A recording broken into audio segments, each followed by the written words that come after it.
루펜 여러분, 안녕하세요. 이그스 칼럼에 오신 분들 환영합니다. 이번 영상은 23시즌 정리 영상입니다. 오늘 외야 전향을 할 것으로 보이는 퓨처스 내야수 2명을 언급하고자 합니다. 시즌 후반 구단은 올 시즌을 정리하고 24시즌 준비에 들어갔습니다. 교육리그에 합류를 하고 포지션 고민에 대한 여러 이야기가 나오고 있는데요. 이미 외야 전향을 준비하고 있는 선수들이 있습니다. 그 주인공은 이상혁 선수와 김건 선수입니다.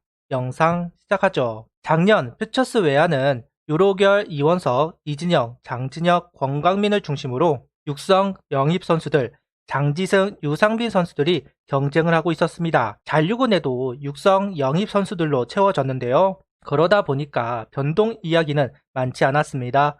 그런데 올 시즌 이진영, 권광민 두 선수가 1군 합류 기간이 길어지고 유로결 이원석 선수들도 더 많은 기간을 1군에서 보냈습니다. 만족스럽지는 않지만 스텝업이라면 스텝업이라고 할 수도 있는데요. 한화는 외부에서 외야수를 얻고자 했지만 뜻대로 이루지는 못했습니다. 결국 내부에서 찾기로 했는지 내야수 선수들을 외야로 돌리는 여러 테스트를 진행하고 있는 것이 아닌가 싶습니다. 정은원, 문현민 선수가 대표적인 예라고 할 수도 있을 것 같은데요. 퓨처스 선수들도 마찬가지입니다. 퓨처스에서는 이상혁 선수와 김건 선수가 준비를 하고 있는 것으로 보이는데요. 이상혁 선수는 23시즌 시작부터 준비를 하면서 중견수 출전이 많아지고 있고, 김건 선수는 시즌 후반기에 들어오면서 중견수 출장이 많아지기 시작했습니다. 이용규, 호잉, 터크먼 등 한동안 중견수는 외부에서 데려왔습니다. 그러다 보니까 국내 중견수는 마땅하지 않은 것이 사실입니다. 그런 부분 때문에 문현빈 선수가 중견수로 출전할 수 있었던 것도 경쟁자가 부족했기 때문이라고 생각을 합니다. 경쟁자로 장진혁, 이원석, 이진영 선수가 있지만 이진영 선수는 중견수보다는 우익수이고 장진혁, 이원석 선수는 수비는 좋지만 공격력에서 낙제입니다. 결국 주전으로 도약하지는 못했습니다. 구단에서도 이 부분을 염려했을 것이고, 만약 24시즌 외국인 선수가 중견수가 아닌 1루수로 낙점이 된다면 중견수는 고민거리가 될 겁니다. 구단에서 준비하는 건 당연합니다. 일단 여러 준비책 중 하나인 이상혁, 김건 포지션 변경, 그 두 선수의 1년을 이야기해보고자 합니다. 구단은 왜 이 두 선수의 외야수 경업 또는 변경을 준비하고 있을까요? 개인적인 생각을 언급해 보겠습니다. 먼저 김건 선수부터 이야기하도록 하겠습니다. 작년에 정민규 선수가 중심 타선에서 팀의 득점을 책임졌다면 올 시즌은 김건 선수가 그 역할을 담당했습니다. 5월부터 합류를 해서 보통 3루, 1루, 코너 내야수 역할을 하면서 기회를 얻어갔습니다. 그동안 수술로 인해 제대로 경기를 소화하지 못하다가 작년부터 경기 수를 늘려가고 있었는데요. 그동안 성장세를 보이지 못하다가 올 시즌 이대호 선수가 최강 야구 때문에 운동하는 곳에 노시안 선수와 함께 합류를 하였고 폼에 변화를 주면서 올 시즌 반등에 성공을 했습니다. 그러면서 1군의 콜업이 되기도 했습니다. 일단 퓨처스 성적을 보면 58경기 209타석, 타율 3할 1리, 64안타, 5홈런, 18볼넷, 37삼진, 41타점, 장타율은 4할 7리, 출루율은 3할 오픈 오리, OPS는 7할 6푼 1리를 기록했습니다. 클래식 기록은 좋습니다. 세이버 기록은 좀 떨어지는 것이 사실입니다. 골라대기보다는 치는 타자라고 이야기할 수 있습니다. 처음 입단할 당시에도 장타력보다는 수비와 컨택 능력을 높이 사면서 지명이 되었던 선수입니다.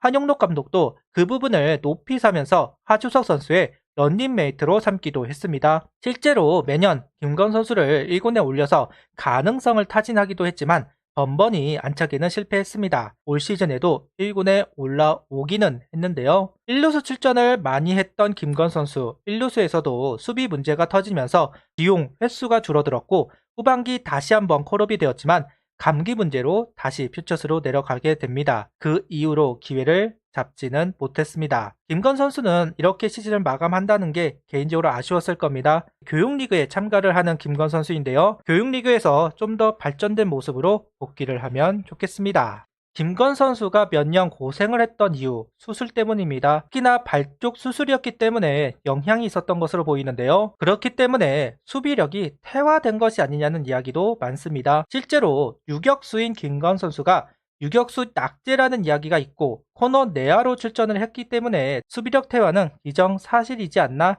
하는 생각을 가져봅니다. 반면 외야 수비는 내야 수비보다는 부담이 적고 약 1년 정도만 고생을 하면 사고는 안 친다고 합니다. 더 정확하게 이야기하자면 만세를 부르지는 않는다. 시즌 후반, 교육리그, 그리고 마무리 스프링 캠프 전반기를 지나는 시간 동안 연습을 한다면 충분히 새로운 카드가 만들어질 수는 있을 거라고 생각하고 있습니다. 최은호 감독이 김건 선수를 1군에 올린 이유, 수비보다는 타격이었다 이야기를 한 적이 있습니다. 그 타격을 살리기 위한 조치일 수도 있는 외야 전향, 분명 퓨처스에서는 타격적인 성장이 이루어졌습니다. 수비 불안으로 더 많은 기회를 얻는 것은 아니기 때문에 어쩌면 기회입니다. 아직 중견수에서는 앞서 나간 선수가 없습니다. 결국 타격에서 가치를 보이면 됩니다. 김건 선수가 그 주인공이 될 수도 있습니다. 본인의 노력에 달려 있겠지만요. 수비 연습을 많이 해서 그 기대에 부응하는 선수가 되었으면 좋겠습니다. 이어서 이상혁 선수입니다. 현재 1군에서 대수비 대주자로 활용받고 있습니다. 아직 이상혁 선수의 시즌은 끝나지 않았습니다. 그렇지만 성적은 크게 달라지지 않을 것 같아서 같이 이야기를 하도록 하겠습니다. 이상혁 선수의 이름이 알려진 것은 22시즌 시범 경기에서 근성 있는 수비를 보여주면서 응원하는 팬들이 늘어났는데요. 빠른 발과 컨택 능력을 기반으로 이루수 역할을 담당했던 이상혁 선수, 올 시즌 초부터 외야 경업을 선언했고 현재는 이루수보다 중견수 출전이 더 많아졌습니다. 1군에서도 이루보다는 중견수로 출전을 하는데요. 외야 전향을 하려고 하는 이유는 송구 때문이라고 합니다. 송구 정확도가 떨어지면서 수비 경쟁력이 떨어진다고 판단, 빠른 발을 살리기 위해 외야 경업을 이야기했습니다. 결국 1군에서는 그 부분을 테스트하기 위해 육성에서 풀렸으니 그 선택은 옳았다고 볼 수도 있을 것 같습니다. 현재 단독 드로우가 가능한 선수, 팀 내에서는 그렇게 많지는 않습니다. 이원석 선수나 장진혁 선수, 이도현 선수 정도가 있는데요. 이상혁 선수도 단독 드로우가 가능하다고 판단이 됩니다. 그만큼 활용도도 있을 거라고 생각합니다. 이상혁 선수의 성적은 39경기 73타수, 타율 2할 3푼 3리, 17안타, 1홈런, 7볼넷, 19삼진, 8타점, 장타율은 3할 1리, 출루율은 3할 9리, OPS는 0.610. 타격적으로는 부진했습니다. 퓨처스보다 잔류군에서 활약을 했고 퓨처스 출전이 들쭉날쭉했습니다. 외야 포변 쉬워 보이지만 스텝을 달리 가져가야 하고 타구음을 듣고 움직여야 하기 때문에 빠른 판단을 해야 합니다. 요즘처럼 타구 속도가 빨라지는 상황이라면 연습 기간이 필요했을 겁니다. 마냥 적응하기는 쉽지만은 않았을 것이다. 이렇게 이야기하고 싶은데요. 1군에서 수비하는 거 보면 나쁘지 않았다고 생각을 하는데요. 이번 기회를 통해서 가치를 증명했으면 좋겠습니다. 김건 선수, 이상혁 선수가 24시즌에는 얼마나 기회를 얻을지 알 수는 없습니다. 솔직히 없을 수도 있죠. 외국인 선수의 기존 외야수들도 자리를 빼앗기지 않으려고 노력을 할 겁니다.